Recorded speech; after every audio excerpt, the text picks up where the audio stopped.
18টি ওয়ার্ডে public space উদ্ধারে রাজুক, পানি উন্নয়ন বোর্ড, ওয়াসা, সিটি কর্পোরেশন যৌথভাবে কাজ করবে।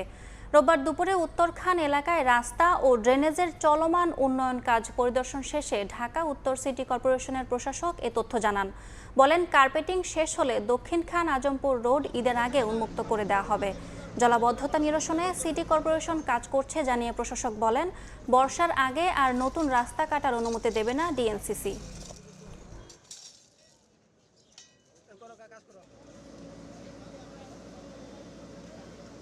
18টা ওয়ার্ডের যে কাজগুলো আমরা এই মুহূর্তে দেখলাম, সেখানে আমরা আশা করছি ঈদের আগে এই কার্পেটিংটা শেষ হয়ে যাবে। মেইন রোড যেটা আছে দক্ষিণখান আজমপুর যে রোডটি আছে, এটা ঈদের আগে আমরা সবার জন্য উন্মুক্ত করে দিতে পারবো। সর্বসম্মতিক্রমে সিদ্ধান্ত নিয়েছি যে এই বর্ষায় আমরা যে নতুন রাস্তাগুলো আমরা কাটতে দিব না।